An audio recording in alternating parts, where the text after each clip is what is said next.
Assalamualaikum warahmatullahi wabarakatuh. Balik barengan sama gue Taufik Nubu. Hari ini kita akan ngomongin satu buah keyboard yang baru aja masuk ke Indonesia belum terlalu lama ini, yaitu Keychron K7. Satu buah keyboard yang menurut gue ini compact, kecil, karena emang ini adalah satu buah keyboard 65% kalau nggak salah sebutannya.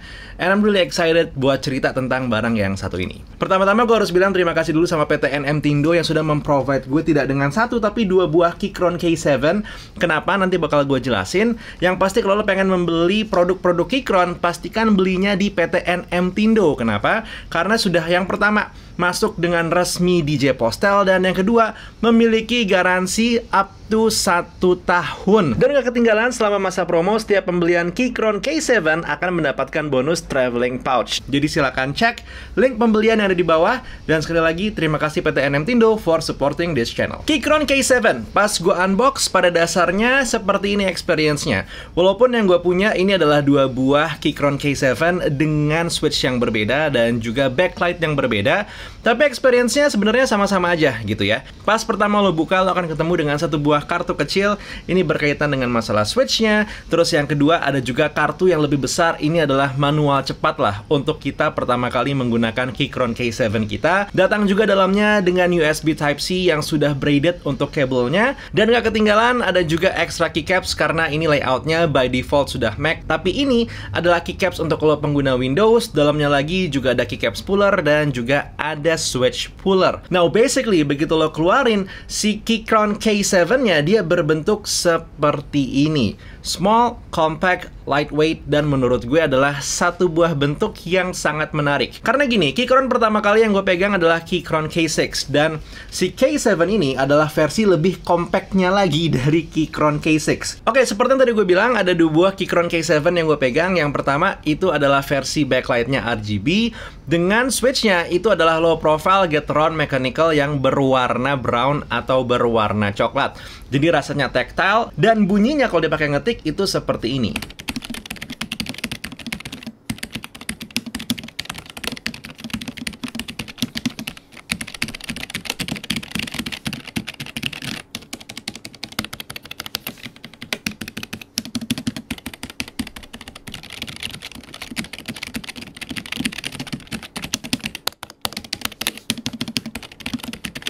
Sementara yang satu lagi, ini adalah Keychron K7 dengan backlightnya ini yang berwarna putih atau white backlight, dan menggunakan Keychron Low Profile Optical Switch dengan jenis switchnya itu mint.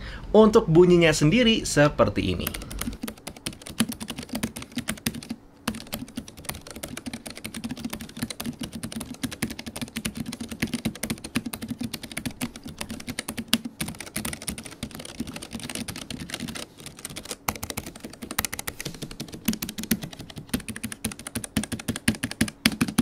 Emang berbeda ya, yang brown switch itu jatuhnya lebih ke tactile, sementara yang mint itu jatuhnya lebih ke linear. Gue pribadi sangat menikmati sekali penggunaan yang mint karena memang gue anaknya lebih ke linear. Dan emang rasa rasa perlawanannya itu lebih ada di saat gue coba untuk ngetik. Langsung pas gue tes gitu ya, memang gue bukan seorang typer yang bisa dibilang handal dan juga akurat gitu ya. Di saat gue coba ngetik cepat menggunakan yang brown switch, gue hanya bisa mendapatkan 55 kata dengan 18 kata itu salah.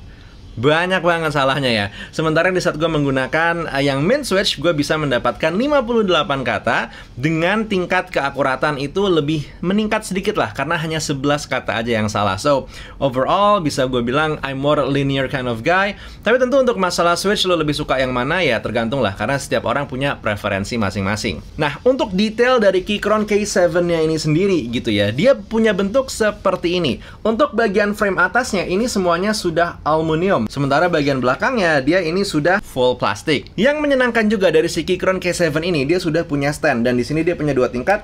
Tingkat pertama dan juga ada tingkat kedua. Tujuannya apa? Tentu untuk memberikan incline di saat lo ngetik. Sedikit detail juga di bagian belakangnya, si Keychron K7 ini sudah memiliki satu buah port USB Type-C. Ini tentu untuk nyolok, yang pertama untuk nge-charge, dan juga untuk mengkoneksikan si Keychron K7 kalau lo pengen menggunakannya secara wired dan bukan wireless. Untuk switch di bagian belakang, kalau lo emang pengen menggunakan dia dalam kondisi wireless, lo tinggal switch ke bagian Bluetooth. Sementara ke bagian kabel, kalau lo emang pengen menggunakannya dengan kondisi wired. Nah, untuk pilihan OS-nya sendiri, lo bisa menggunakan si Keychron K7 ini di pilihan macOS atau iOS dan juga di Windows atau Android. Jadi bisa dibilang ini sudah lengkap ya. Untuk Linux pun lo bisa menggunakan si Keychron K7 ini. Nah, perbedaan utama gitu ya antara yang backlightnya warna putih dan juga yang berwarna RGB tentu adalah di bagian warna dari keyboard ini sendiri. Yang satu warnanya hanya putih saja, sementara yang satu lagi itu adalah perpaduan warna red, green, dan juga blue. Tapi tentu kalau lo pengen beli RGB cuman ujung-ujungnya pengen punya warna backlightnya putih aja juga tetap masih bisa ya.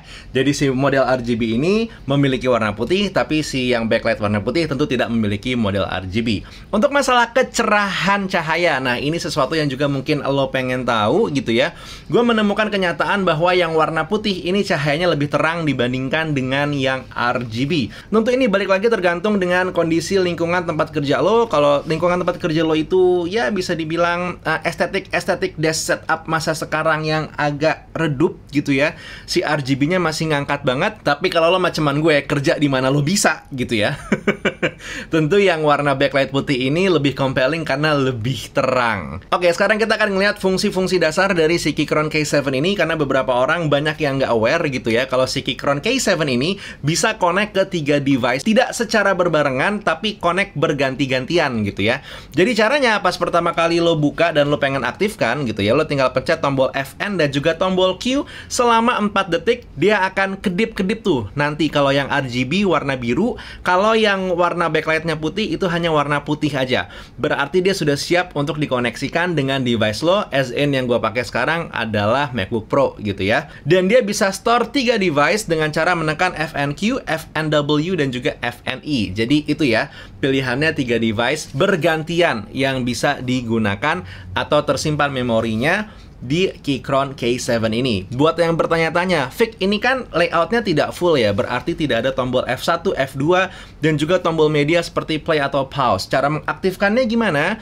Ini as simple as menekan tombol FN1 atau FN2. Kalau lo pengen mengaktifkan, misalkan menerangkan atau meredupkan layar, tinggal pencet FN1 dengan perpaduan angka 1 dan angka 2. Sementara kalau lo pengen mengakses F1 sampai F12, tinggal menekan FN2 dengan perpaduan angka 1 hingga tanda plus atau tanda sama dengan. Tentu ini bukan sesuatu yang bisa dibilang memudahkan pola kerja gitu ya, tapi gue cukup yakin buat lo yang membeli Keychron K7 ini, estetik menjadi satu buah peranan yang sangat penting.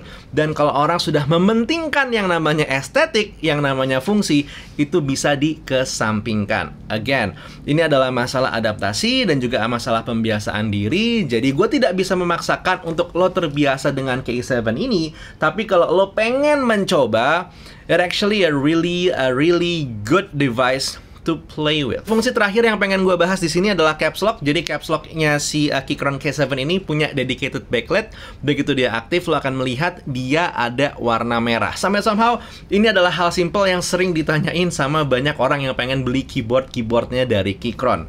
So basically itu dia pembahasan kita tentang Keychron K7. Quite fast, quite simple. Mungkin ada 1 atau 2 hal yang gue miss dan lo pengen tanya, silakan tulis di kolom komentar. Yuk kita diskusi secara sehat. Tapi sekali lagi gue pengen bilang terima kasih untuk PT NMtindo yang sudah mensupport channel ini dengan mengirimkan 2 buah Keychron K7. And hopefully lo juga akan mensupport PT NMtindo dengan membeli hanya Keychron secara resmi dengan klik link yang gue taruh di kolom deskripsi. By the way, that was the video for today. Kita diskusi secara sehat atau ngobrol-ngobrol kalau emang ada yang perlu diobrol. Dan buat sekarang, Taufik Nobo undur diri. Assalamualaikum warahmatullahi wabarakatuh. Skadoosh.